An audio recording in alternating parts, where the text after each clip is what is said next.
Me asutasime oma organisatsiooni eelmise aasta lõpus, aga oleme tegutsenud selle eesmärgiga, miks me siia tulime rääkima eelmise aasta kevadest. Ja mõtlesime, et alustuseks, et Kaia oli siin eelkõnelejad, tuli üks mõte meelde, mis selle puistutamisega seoses, üks mõttetera meenus on see, et üksi oleme puud, aga koos oleme mets. Et me ei olemegi see mets, et me ei tee see alguse terminist metsalasteaed, mis on ajapikku muutunud täpsemaks, ehk siis me ise kasutame terminit õuelasteaed. Täpsemaks, pigem laiemaks. Enne me kasutasime metsalasteaed, mis tundus paljudele inimestele väga segane, mis see siis tähendab, et viite lapsed metsa ja mis siis siin toimuma hakkab. Aga lühidalt siis nii palju, et me näitame teile sellist lühikest klippi oma hiljutisest reisist Skandinaavias. Me käisime Rootsis, Norras külastamas sealseid õuelasteaedasid ja meie projekti rahastas Põhjamaade Ministrite Nõukogu. Ja me tahamegi teile sellist väikest promo-klippi näidata, et meil oleks lihtsam teile edasi rääkida oma ideest ja mis me siin oleme ja kes me oleme edasi. Kuna peale meid on lõuna, nagu ma arvan, siis me läheks äkki õue. Miks me istume siin toas sellise ilmaga? Jutt korra kokku võtta meie enda jaoks, siis kuulasime täna teineteisele otsa vaadates ja noogutades. Meil tekkis tunne, et kogu sellest, kõikest, mida me ise oleme kogenud, et sellest nüüd räägitakse. Et meie olemegi täpselt sellises olukorras, et meie see grupp on tekkinud väga selgelt sarnastel põhimõtetel toetudes. Me oleme tulnud kokku justkui nagu iseenesest ja avastanud, et meil on nii palju ühist ja nii palju sellist, mida me tahame maailmale anda ja edasi kanda. Ja meil kõigil on lapsed loomulikult, meil on kuue peale on kokku 9 last ja selleks, et nendele lastele siis võimaldada meie mõistes parim kasvukeskkond nende lapsepõlves, olemegi loomas siis sellist õue lasteaeda. Ja selleks, et siis paremini seda teha, me tulime ühel hetkel ideele, et minna siis külastama Skandinaavia näiteid, sest Skandinaavias on umbes 40 aastat seda tüüpi lasteaedasid eksisteerinud. Ja me saime äärmiselt väärtusliku kogemuse, mida me tahamegi teiega jagada ja sellise väikese klipi te nüüd nägite, et mingil hetkel on meil tulemas ka selline pikem film, kus on siis põhjalikumalt meie külastusest näiteid. Et kokku külastasime Rootsis 4 lasteaeda ja Norras 2 lasteaeda ja saime tõeliselt inspireeriva kogemuse. Ja äkki Sigrid räägib lühidalt, mida me siis kogesime?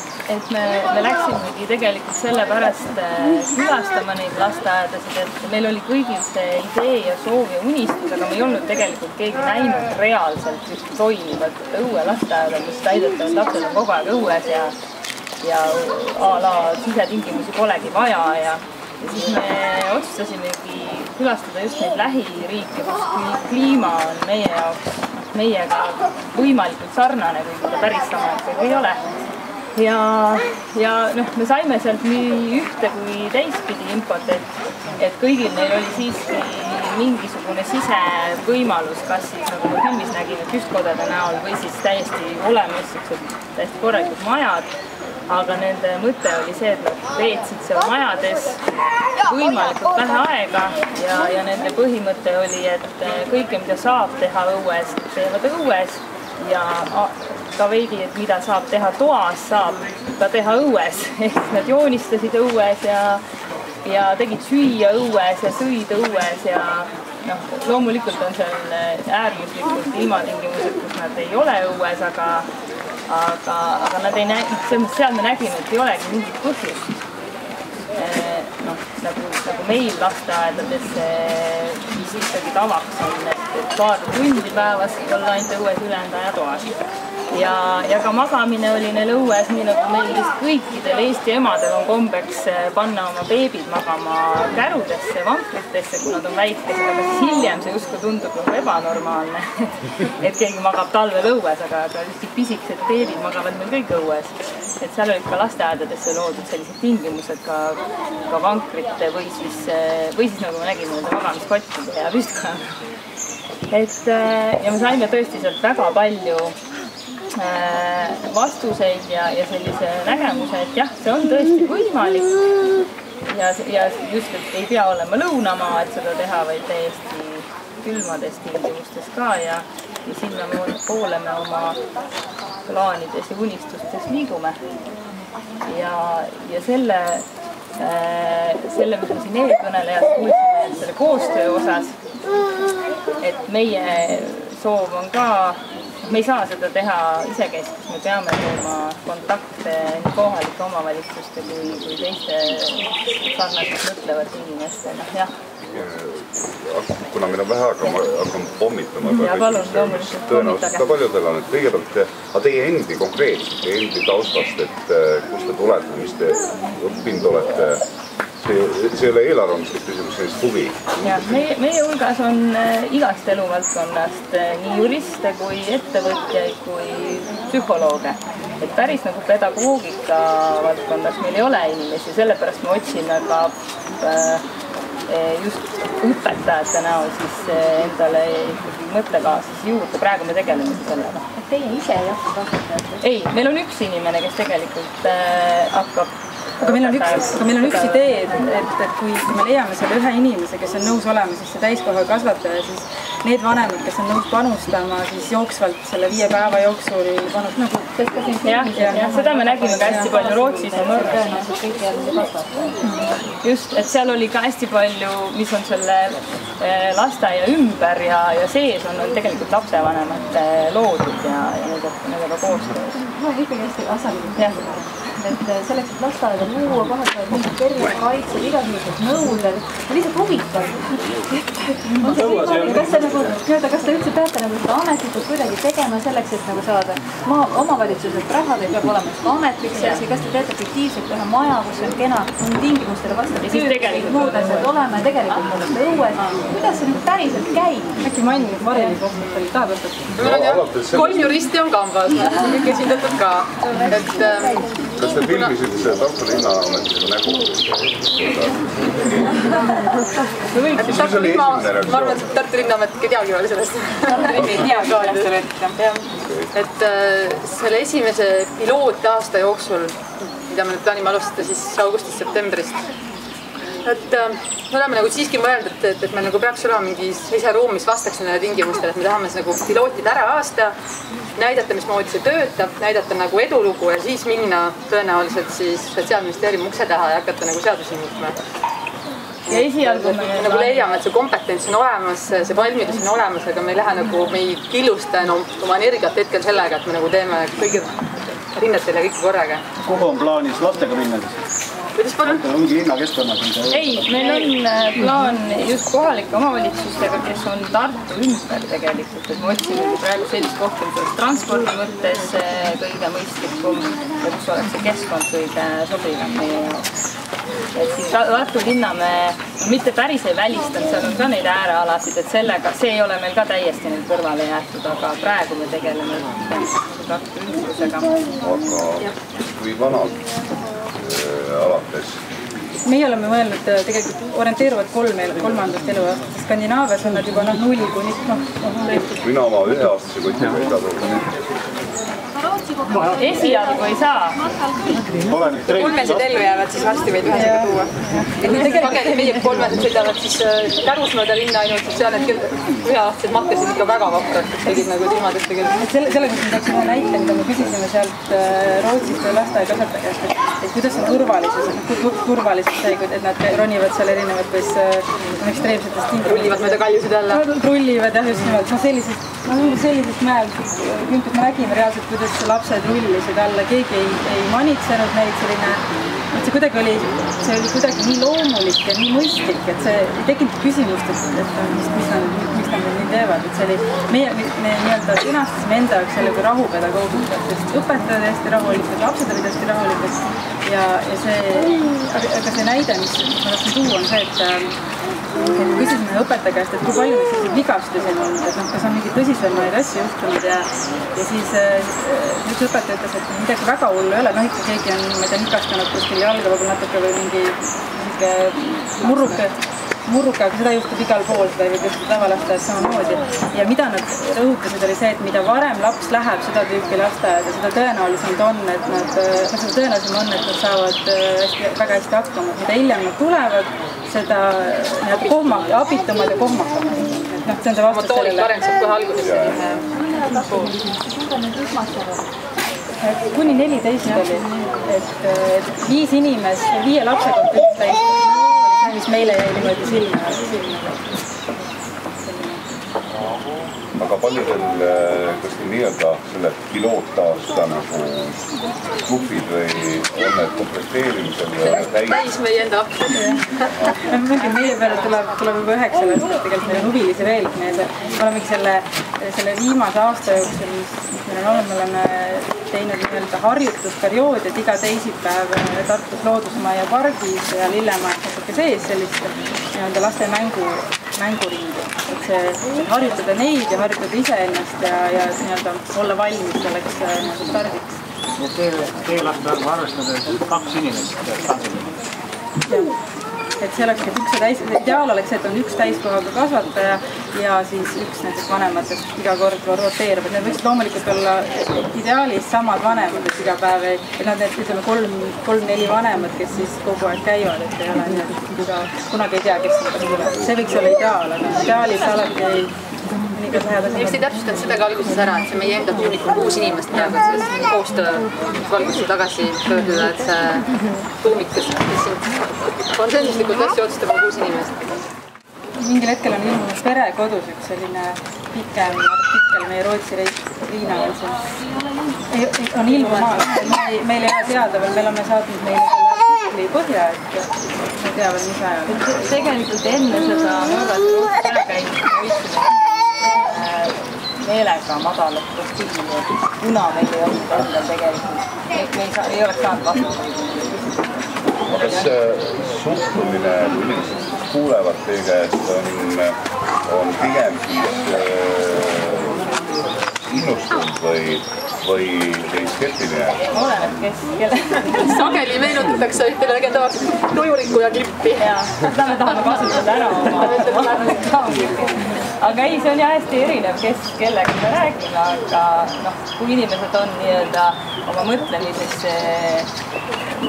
nii-öelda õue poole niikuinii, siis seal on loomulikult väga eeldavalt üllatamine võimalik, aga kui on kes on nii-öelda rohkem sise, siis loomulikult nad hakkavadki pommitama igasuguste küsimusega. Näiteks meieni on jõudnud küsimuses, et mis neist pärast saab. Kui nad peavad koolis pingis istunud, mis neist siis saab? Meie küsisime selle kohta, aga me esitasime Rootsis ja Norras ka neid samu küsimusi meelega, mis tundsid meile endale mõnikord doktorid ja nendele kasvatajatele, õpetajatele. Ja nemad väitsid kõik, et lapsed on koolis, nende keskendumisvõime on parem ja nad on pigem püsivamad ja õpihimulisemad, sest nad on saanud ennast nii-öelda välja rahvata. Võimsa põhja alla. Kuidas? Pikk see laste päev. Seal oli niimoodi, et nüüd saame jälle Rootsi ja Norra põhjal rääkida, et alustasid hommikul kell 7 ja lõpetasid kella 4 paika. Viies, osades oli ka. Ikka pikalt on. Seikust oli lahti, et kui vanemad. Ja kuna Skandinaavias on üldlevinud see, et pärast 3. eluaastat lapsed enam ei maga, siis ongi see, et väga tavaline, kui need lapsed lähevad pärast oma pikka lastepäeva koju, nad võivadki seal pikutada, kes tahab, need saavad ikka magada, aga see ei ole väga levinud, et siis nad paar tunnikest on üleval, et kuskil 7-8 paiku lähevad nad tavaliselt magama. Kodus, see on enda selline vanemad saavad endale oma aega. Väga lahe oli see, kuidas Maari kirjeldas, kuidas neid lapsi seal Rootsis nagu isad ja emad koju viisid, et lapsed töötati prügikotiga sisse. Tuldi autoga järgselt, prügikotti ja autosse. Siiamaani, kui lastakse sellise survepesuga, nad on kilenenud sülikotti, siis lastakse vahepeal nagu niimoodi üle. Aga ongi, et meie lasteaedades pidi olema see, et sisened paraatuksed, siis sul on see mingi peenfoajee, eks ole, et seal on uksed sisse esimene suuriruum. Survepesu, jah. Ja kuivatuskapid olid igasugused olid lasteaed. Siis nende varustus pidi päris korralik olema. Nimekiri oli, mis oli vanematele. Kõik asju pidi praktiliselt toiladuse kohustuslik. Juurde tuleb pigem inimesi, kes tahaksid tulla juurde, aga... Tegelikult sealt nagu tekib see dilemma, et kui suureks me saame seda nagu keskset ruumigruppi ajada, nii et see otsustusprotsess veel võimalik oleks.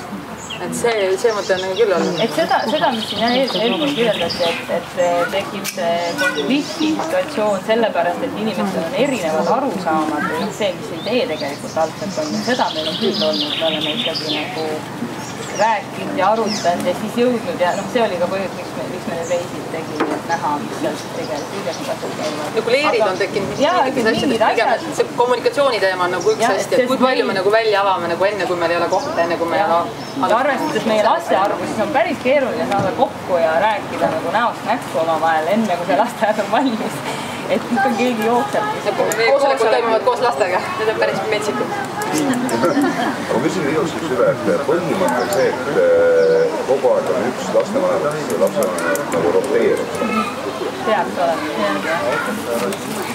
Kas nüüd, kui te olete selle Põhjamaade kogemuse enda jaoks ära seedinud ja plaanis on artikkel ilmub, siis kas te esinete ka avaliku üleskutsega leida kasvab?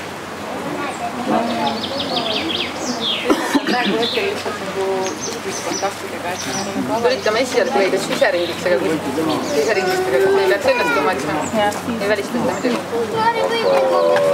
Näiteks minnes konkreetsetes ma võin juba praegu oma 1-aastase kuti nagu nii-öelda selle praegu kirja panna, et me aasta pärast... Meil nimekiri ei ole veel avatud, aga kui see avaneb, siis...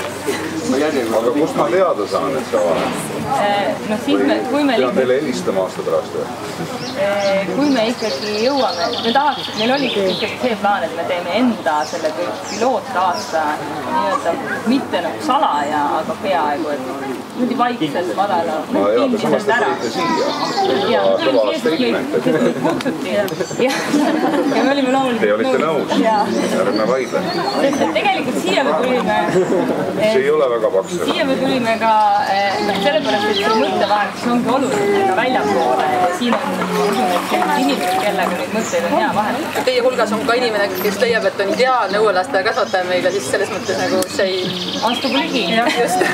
Üks meie soov ongi, just nimelt see koostöö soov, et tahamegi teha koha mõttes ka, et me väga aktiivselt ikkagi otsime seda kohta, et kui kellelgi on mõtteid, teid, mingeid, mis iganes uid plaane meiega jagavad, siis andke kindlasti teada. Meil koha võimalusi mingeid nagu juba on, aga me otsime siiamaani seda ideaalset tasakaalu selle kahe asja vahel, et see looduskaunides ja kaugustartust. Transport. Ja laps mitte liigselt solgab. See, et te teete nüüd esimese selle aastaga pilootprojektina, te ei aja korda kogu seda jamanduse paberimajandust, kõik need lubed, asju. Te võtate koos ägedat emad, et lapsed kokku, üks võtab kätte, et tema on kasvataja ja teine tuleb kohe. Tegemist on vabaühendus. Hoiatused rannade lapsi. No täpsustaks seda. Et kuna see lasteaiandus on nagu väga kallis lõbu ja kui seda nagu nii väikselt teha tahta, see on väga-väga kallis, et me oleme arvutusi teinud. Siis me ikkagi rihiksime vähemalt selle Tartu linna pearaha välja, mis on 100 eurot umbes lapse kohta. See lapse oli tähendab, me esialgu alustame hoiust, jah, et see ei täpsustamata jättes. Tegelikult ideaal on lasteaed ühel hetkel, kui me laieneme, aga juriidiliselt on ju lihtsam hoidu esialgu teha. Ja mina tegin enda seoses selle konkreetse ideega, seoses tegin lapsehoidja paberid, et mul on juriidiliselt õigus seda avada, kui on see avamisega läheb.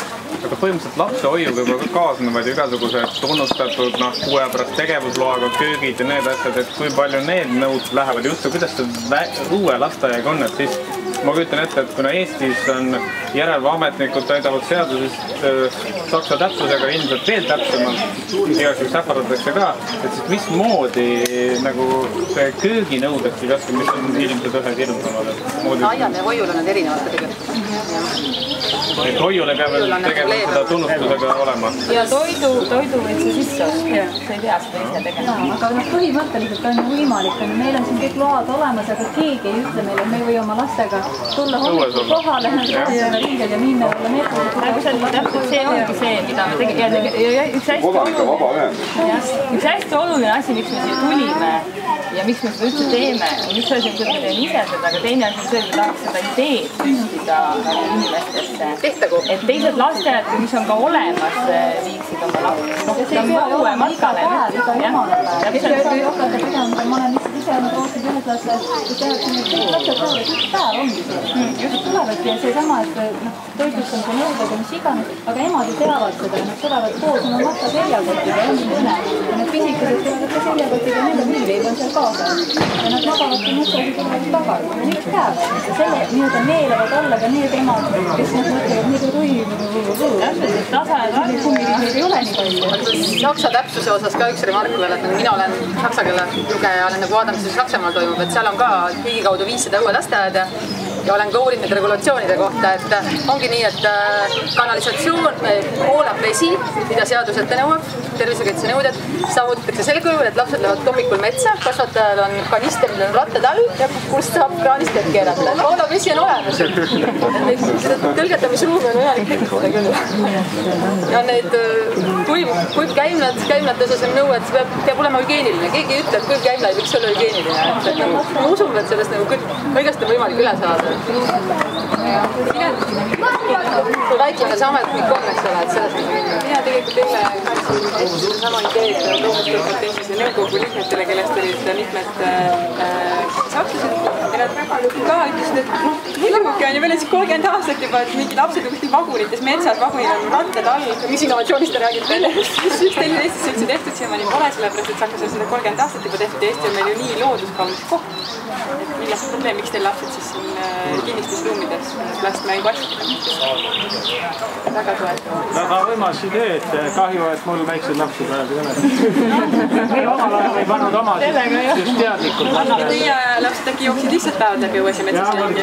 Vanaemade juures, vanaemade vanaisade juures, kes tänapäeval on tööga hõivatud ilmselt. Varimist pidevalt vaidleb oma ema, ütleb, et mis innovatsioonidest te teete, et põhimõtteliselt te lähte tagasi ajalukku lihtsalt paarkümmend aastat. Nii-öelda puhta lehe kuulajana ja tegelikult üks tugevamaid argumente, mis on hästi õigelist ja välja tõita, on see, et tõesti, et õnneks Eesti emad panevad oma lapsi imikuid välja magama ka kõige rajuma talveilmaga ja põhjustades välismaalastele šokki. Aga see on nagu väga õige. Inglismaal ka, mul oli väiksena laps õues. Inglise Postimehed tahtis kutsuda politsei. Külas talvel avastas, et naine viib meie väikse 2 kuusi, mitte väljas oli 20 kraadi külma. Ta oli päriselt, tõenäoliselt ta ei suhelnud minuga, ta ei suutnud rääkida. Et see pole võimalik, ta käis ja vaatas ja väljas, et kas ta on ikka elus. Et ta ei suutnud uskida, et midagi sellist on võimalik. Et aga see võiks ju peaks siin olema. Ma arvan, meil on tegelikult kõigil, minul on formuleerinud 10 küsimusi veel, aga me võime seda teha ka lõunalavas, sest ei lähe ju ära kohe. Ja et päev on meil ees ja... See asi jäi meil veel rääkima, et tegelikult me oleme sotsiaalettevõtluse inkubatsioonis oma ideega, nii et meil on tegelikult siin nüüd sessioonid algavad ja me nüüd hakkame... Ja sealt kaudu saab ka meiega siis ühendust. Tore. Mis nime või keskuse nime on? Sotsiaalse ettevõtluse inkubaator. Seiku. Guugeldada Seiku.